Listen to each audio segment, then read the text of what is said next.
యేసుక్రీస్తు నామంలో పరిశుద్ధాత్మ ఆశీర్వాదమును చూస్తున్న దేవుని బిడ్డలకు హృదయపూర్వక వందనాలు తెలియజేస్తూ ఉన్నాను.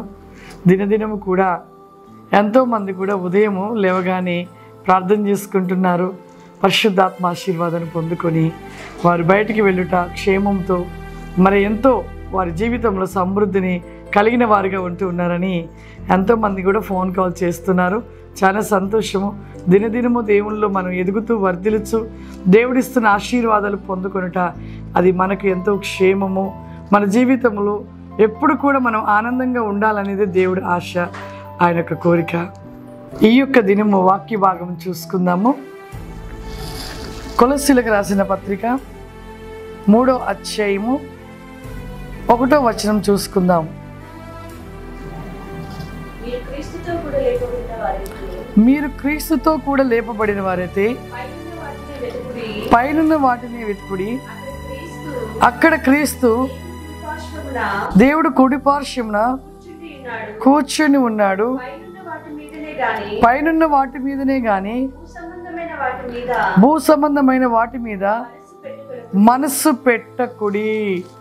చూడండి, మన జీవితంలో ఈ లోకంలో ఉంటున్న ఆశలు, కోరికలు, వాటి మీద మన దృష్టి, ఆలోచన ఉండటమును బట్టి దేవుని ప్రేమకు దూరం అయిపోతున్నాము. దేవుడు ఇస్తున్న ఆశీర్వాదాలను కోల్పోతున్నాము. దేవుని యొక్క రాజ్యమును కోల్పోతూ ఉన్నాం ప్రియులారా. కాబట్టి మన జీవితంలో పైన వాటి కోసం ఆశపడాలి, కానీ భూమి మీద ఉన్న వాటిని ఆశ కలిగి వాటిపైన దృష్టి ఉండటం వల్ల నష్టమే కానీ లాభం ఏది లేదు ప్రియులారా. చాలా మంది ఎన్నో విషయాలలో పరిగెడతారు. ఆశ, ధనం విషయంలో ఏదో బిజినెస్లని ఇంకా ఏదో అని పరిగెడుతూ ఉంటారు. కానీ వారి మనసులో దేవుడు ఉండడు. ఇంకా అనేకమైన వ్యాపారాల్లో పరిగెడుతూ ఉంటారు, అనేక విషయాలలో పరిగెడుతూ ఉంటారు. కానీ వారి మనసు దేవుడితో ఉండదు. కాబట్టి ఎప్పుడూ నష్టమే.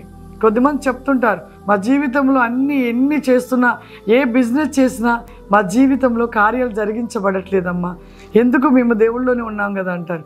దేవుళ్ళో ఉంటున్నారు, అసలు దేవుడితో ఉంటున్నారా, దేవుని కలిగి ఉంటున్నారా, అది ఆలోచించలేకపోతుంటారు. దేవునితో ఉంటే నీ మనసు ఎప్పుడు పైనున్న వాటిని వెతుకుతూ ఉన్నావా? వాటిని వెతుకుతే ఈ భూమి మీద అన్నీ కూడా దేవుడు అనుగ్రహిస్తాడు. ఒక సహోదరి అంట, తను ఒక కారులో తనకు ఒక 2 బిడ్డలంట, 2 ఆడపిల్లలు. వారిని ఎక్కించుకుని కారులో వెళుతూ ఉందంట. వాళ్ళ తల్లిగారు గ్రామానికి వెళ్ళాలని బయలుదేరి ఉన్నదంట ప్రియులారా. ఆమె వెళుతూ ఉంటే తనకు అకస్మాత్తుగా తన స్నేహితురాలు గుర్తుకొచ్చిందంట.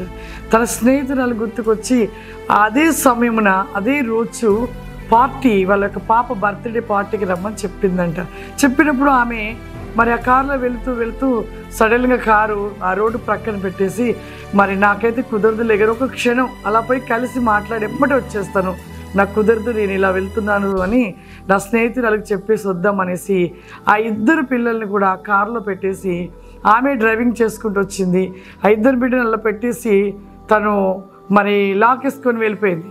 గబగబా తను చూసుకోలేదు, గ్లాసులు పైకి వేసేసింది, తను తాళం వేసేసి లాక్ వేసేసుకొని వెళ్ళిపోయింది.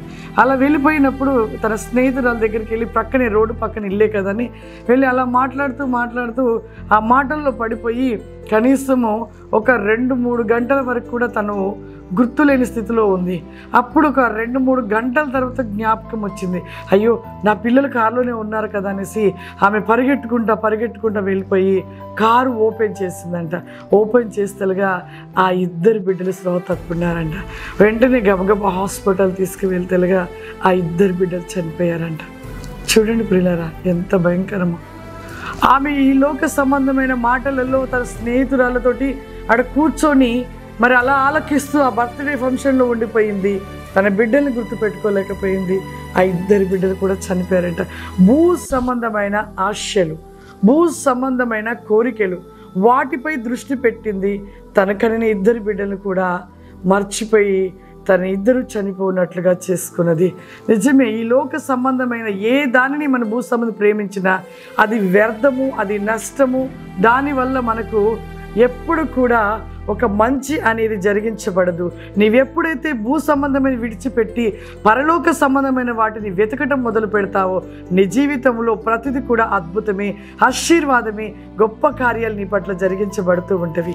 అందరి కళ్ళు మూసుకున్నట్లయితే ప్రార్థన చేసుకుందాం.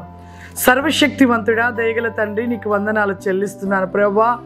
ఈ యొక్క ఉదయకాలపు ప్రతివేకమైన పరిశుద్ధాత్మ ఆశీర్వాదంను చూస్తూ ఉన్న ప్రతి బిడ్డని మీరు జ్ఞాపకం చేసుకోండి నాయన. ఉదయము లేవడము ప్రభువా, నీవిస్తున్న ఆశీర్వాదం పొందుకొనుట, కుటుంబానికి ఎంతో క్షేమము, ఆరోగ్యము, సమృద్ధిగా నిలిచి ఉంటావని నువ్వు వాగ్దానముగా సెలవిచ్చావు తండ్రి. ఈ ప్రోగ్రాము చూస్తున్న ప్రతి బిడ్డను మీరు దీవించి ఆశీర్వదించమని, నిత్యము బిడ్డలకు తోడై ఉండమని, ఈ యొక్క లోక ప్రతివేకమును విడిచి పరలోక సంబంధమైన ప్రతినేకమును వెతుకుటలో, ఆశపడుటలో అతివేకమైన కృపను ప్రతి బిడ్డలకు దయచేయమని యేసుక్రీస్తు నామమున తండ్రి, ఆమేన్. God bless you. దేవుడు మిమ్మల్ని దీవించును గాక. ఆమేన్.